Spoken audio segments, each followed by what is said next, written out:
নমস্কার বন্ধুরা, কেমন আছেন সবাই? আমি মধুমিতা। আমার সপ্তপদী রান্নাবাটির নতুন একটি রেসিপিতে আপনাদের সবাইকে স্বাগত।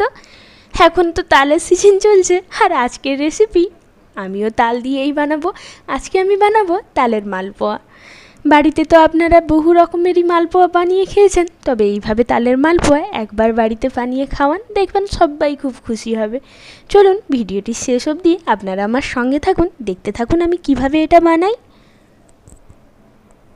মালপোয়া বানানোর জন্য আমি এখানে নিয়েছি তালের পাল্প, নিয়েছি 3.5 কাপ মতো ময়দা, নিয়েছি 1 কাপ মতো গুড়, আর লাগছে ছোটো কাপের 1 কাপ সুজি, নিয়েছি এখানে কোরানো নারকেল, সামান্য গোটা কাঁচা মৌরি, 2 থেকে 3 চামচ মতো গুঁড়ো দুধ, একটা পাকা কলা, পরিমাণ মতো লবণ, কিছুটা কাজু আর কয়েকটা এলাচ। এবার কাজুগুলোকে ছোট ছোট করে টুকরো করে নেব। মালপোয়াতে কাজু দিলে কাজুগুলো যখন এক একটা মুখে পড়ে তখন কিন্তু মালপোয়ার স্বাদ আরও দ্বিগুণ হয়ে যায়। এবার এই কাজুগুলোকে একটা পাত্রের মধ্যে তুলে নিচ্ছি। এর মধ্যে আমি কলাটাকে নিয়ে ভালোভাবে হাত দিয়ে মেশ করে নিচ্ছি। তবে এখানে আছে একটা ছোট্ট ট্রিক। এই কলাটা আমি মালপোয়াতে ব্যবহার করছি এই কারণেই, মালপোয়াটা কিন্তু ভাজার পরে ভেতর থেকে হবে খুব নরম আর বাইরে থেকে হবে ভীষণ মুচমুচে। এবার এর মধ্যে আমি ময়দাটা দিয়ে দিচ্ছি সুজিটাও। তবে হ্যাঁ বন্ধুরা, এই ময়দা আর সুজির পরিমাণটা কিন্তু তালের মালপোয়াতে একদম পারফেক্ট হওয়া চাই, নাহলে কিন্তু মালপোয়া ঠিকঠাক হবে না। এবার গুঁড়ো দুধটা দিয়ে দিচ্ছি। গুঁড়ো দুধ দিলে স্বাদটা মালপোয়ার অনেকখানি বেড়ে যায়। এখানে দিয়ে দিয়েছি কোরানো নারকেলটাও। এবার দিচ্ছি পরিমাণ মতো লবণ। এবার এই মৌরিটা আর এলাচটা দুটোকেই একটু থেতো করে এর মধ্যে মেশাবো। দিয়ে দিচ্ছি থেতো করা মৌরি আর এলাচটা। মৌরি যদি থেতো করে দেওয়া হয় এতে কি হয়, মৌরির ফ্লেভারটা মালপোয়াতে খুব ভালোভাবে আসে। এবার তালের পাল্পটাও দিয়ে দিয়েছি। এবার সব উপকরণকে খুব ভালোভাবে হাত দিয়ে মাখিয়ে নেব।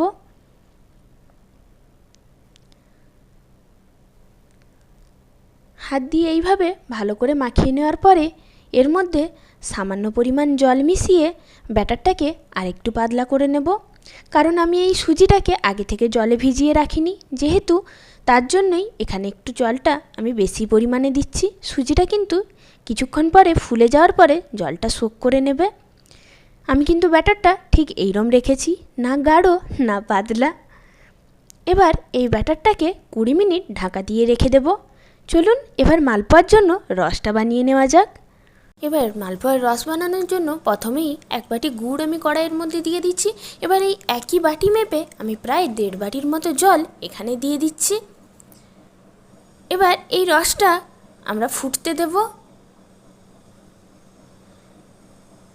রসটা সুন্দরভাবে ফুটে গেলে 5 থেকে 7 মিনিট পরে রসটাকে আমরা একটা পাত্রের মধ্যে ঢেলে নেব। মালপোয়ার রস কিন্তু বন্ধুরা পাতলাই হয়। তো এবার একটা পাত্রের মধ্যে এই রসটাকে আমরা ঢেলে নিচ্ছি। আমি এখানে গুড়ের ব্যবহার করছি, অবশ্যই আপনারা চাইলে এখানে চিনির ব্যবহার করতে পারেন। দেখুন বন্ধুরা, কড়াইটা ধুয়ে আমি আবারও গ্যাসের মধ্যে বসিয়ে দিয়েছি। এবার কড়াইয়ের জলটা শুকনো হয়ে গেলে এর মধ্যে আমি পরিমাণ মতো সাদা তেল দিয়ে দেব। এবার অপেক্ষা করব তেলটা গরম হওয়ার জন্য। এবার দেখুন বন্ধুরা, 20 মিনিট পর আমি আপনাদেরকে ব্যাটারটা দেখাচ্ছি। ব্যাটারটা কিন্তু অনেকখানি গাঢ় হয়ে গেছে। সুজিটা জলের মধ্যে ফুলে গিয়ে ব্যাটারটা গাঢ় হয়ে গেছে। তো এই ব্যাটারটা আমরা আরেকটু সামান্য পাতলা করে নেব। তো তার জন্য আমি সামান্য পরিমাণ জল মিশিয়ে ব্যাটারটাকে পাতলা করে নেব। একসঙ্গে অনেকখানি জল বন্ধুরা মেশাবো না, অল্প অল্প জল দিয়ে ব্যাটারটাকে জলের সঙ্গে মিশিয়ে ঠিক এইরকম গাঢ়ত্বের করে নেব।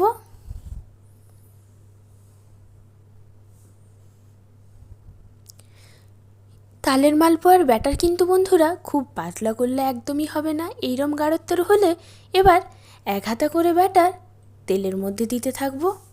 তো দেখুন বন্ধুরা, এদিকে কিন্তু তেলটাও ঠিকঠাক গরম হয়ে গেছে। মালপোয়া সবসময় মিডিয়াম হিটে ভাজতে হয় বন্ধুরা, নাহলে খুব গরম তেলে মালপোয়া ভাজলে মালপোয়াটা লাল হয়ে গেলেও ভেতর থেকে সুন্দরভাবে ভাজা হয় না। তো এইভাবে আমি একে একে সবগুলো মালপোয়া ভেজে নিচ্ছি।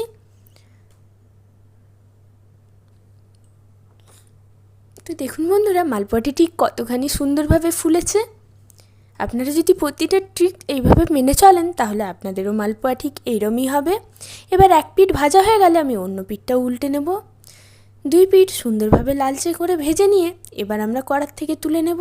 তেলটা ঝরিয়ে এটাকে রসের মধ্যে দিয়ে দেব। তবে মালপোয়াটা সবসময় গরম থাকা অবস্থায় রসের মধ্যে দেবেন, আর 30 থেকে 40 সেকেন্ডের বেশি এটাকে রাখবেন না। তবে আপনারা যদি বেশি মিষ্টি পছন্দ করেন তাহলে একটু বেশিক্ষণই ভিজিয়ে রাখবেন। এবার আমি একে একে আরও কিছু মালপোয়া ভেজে নিচ্ছি।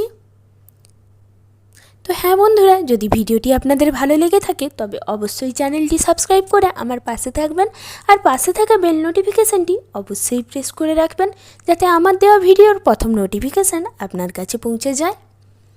এবার এই মালপোয়াগুলো এক পিঠ ভাজা হয়ে গেছে, এবার উল্টে নেব অন্য পিঠটা সুন্দরভাবে ভেজে নেওয়ার জন্য। একে একে প্রতিটা মালপোয়া আমি এইভাবে উল্টে নিয়েছি।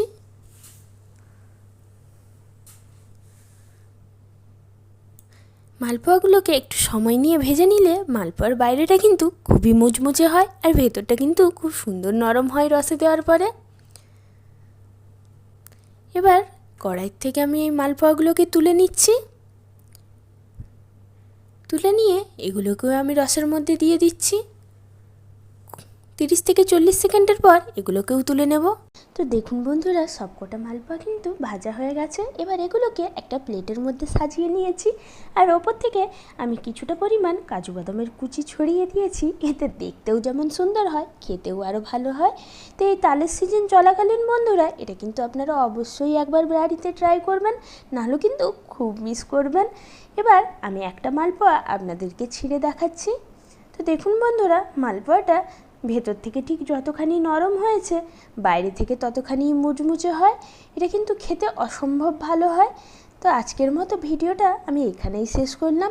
দেখা হচ্ছে খুব তাড়াতাড়ি নতুন কোনো ভিডিওতে। টাটা।